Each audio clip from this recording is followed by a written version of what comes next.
સૌ પ્રથમ તો અહીંયા જેટલા પણ પોલીસ અધિકારીઓ પોલીસના લોકો ઉપસ્થિત છે એમને થોડી વાર કહેવા માંગીશ કે પહેલા તો રોડ બંધ કરી દો, રોડ બંધ કરી દો પહેલા.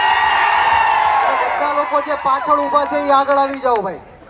10 મિનિટ રોડ બંધ કરીને ભાઈ બધા લોકો આગળ આવી જાઓ, બધા જ લોકો આગળ આવી જાઓ, ભલે 5 મિનિટ રોડ બંધ થઈ જાય.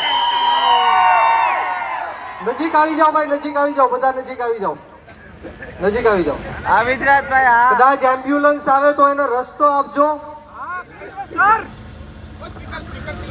સૌ પ્રથમ તો આજે જ્યારે માનધાતા મહારાજની જન્મ જયંતિ હોય ત્યારે દાહોદ જિલ્લાના દેવગઢ બારિયાના મારા કોળી સમાજના સાવજો ઉપસ્થિત થયા છે. ત્યારે આપણે માનધાતા ભગવાનનો એવો જય ઘોષ કરવાનો છે કે જે લોકો એવું ઈચ્છે છે કે માનધાતા મહારાજની મૂર્તિની સ્થાપના ન થવી જોઈએ, એમના કાનના પડદા ફાટી જવા જોઈએ, તો બંને હાથ ઉપર કરી મુઠ્ઠી વાળી અને તાકાતથી બોલો, બોલો માનધાતા મહારાજ કી, માનધાતા મહારાજ કી જય. કોળી સમાજ જય, જય કોળી સમાજ. આજ રોજ આપણી વચ્ચે ઉપસ્થિત 1008 મહામંડલેશ્વર એવા ઋષિ ભારતી બાપુ માટે એકવાર જોરદાર તાળીઓ થઈ જાય. આપણે એમના ચરણોમાં નતમસ્તક વંદન કરીએ છીએ. સાથોસાથ તમામ જે સંતો મહંતો અહીંયા ઉપસ્થિત થયા છે અને મોટી સંખ્યામાં મારા પિતા તુલ્ય વડીલો, મારી માતૃશક્તિ, ભાઈઓ બહેનો, બાળકો અને ખાસ કરીને મારા કોળી સમાજના સાવજો ઉપસ્થિત છે.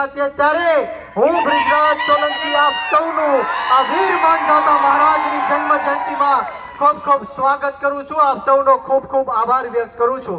મિત્રો, આ આયોજન જે પ્રમાણે જેડીભાઈ હોય, ઈશ્વરભાઈ હોય, મુકેશભાઈ હોય, માફ કરશો તમામના નામ નહીં લઈ શકું, બધા માટે એકવાર જોરદાર તાળીઓ થઈ જાય. અને આપણા વડીલ એવા સૂર્યસિંહ ચૌહાણજીના નેતૃત્વમાં આયોજન થઈ રહ્યું છે, એમની માટે પણ એકવાર જોરદાર તાળીઓ થઈ જાય. મિત્રો, 2022માં આપણે લીમખેડા ખાતે પૃથ્વીપતિ સમ્રાટ વીર માનધાતા મહારાજની મૂર્તિની સ્થાપના કરવાની હતી, પરંતુ એમ કેમ પ્રકારે આ શાસનના કારણે, આ પ્રશાસનના કારણે સમગ્ર ગુજરાતમાં જેની વસ્તી સૌથી વધારે છે, જેની વોટ બેંક સૌથી વધારે છે, એ આપણા કોળી સમાજના ઈષ્ટદેવ માનધાતા મહારાજની મૂર્તિ હટાવવાનું જે લોકોએ પાપ કર્યું છે, એમને આજે હું જાહેર મંચ ઉપરથી કહેવા માંગુ છું કે આજે લીમખેડામાં અને દેવગઢ બારૈયામાં અમારા માનધાતા મહારાજની મૂર્તિનું સ્થાપન થયું છે. ત્યારે કોઈના માયલાના તાકાત હોય તો એકવાર અડીને જોઈ લે. કોઈ માયનો લાલ એવો હોય કે માનધાતા મહારાજની મૂર્તિને અડીને દેખાડે, એની માનું છઠ્ઠીનું ધાવણ યાદ દેવડાવવાનું કામ અમે લોકો કરવાના છીએ. કોઈની હિંમત ન થવી જોઈએ, કોઈની તાકાત ન થવી જોઈએ કે આપણા કોળી સમાજના ઈષ્ટદેવ માનધાતાની મૂર્તિને હાથ પણ લગાડી શકે.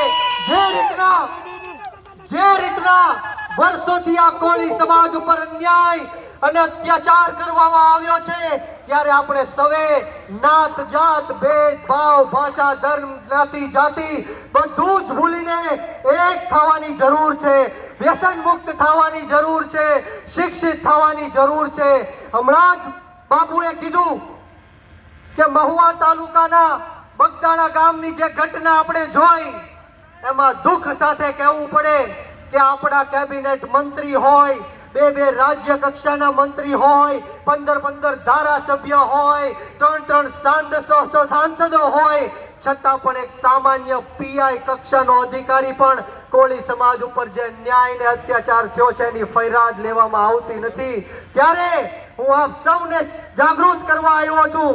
હું ભાવનગરથી આપ સૌના આશીર્વાદ લેવા માટે આવ્યો છું અને એક જ સંદેશ લઈને આવ્યો છું કે મારા દાહોદ જિલ્લાનો કોળી સમાજ એક થઈ જાઓ, સંગઠિત થઈ જાઓ અને જે આપણી સાથે અન્યાય અને અત્યાચાર કરે છે એને જડબા તોડ જવાબ દો.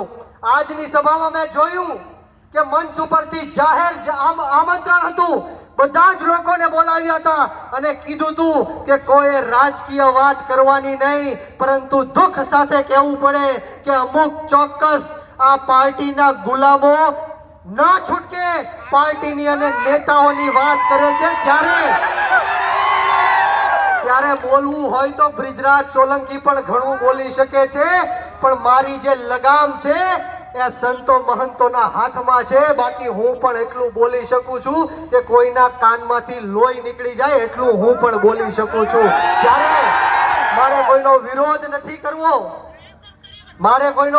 નથી કરવો, પરંતુ આજે જ્યારે એ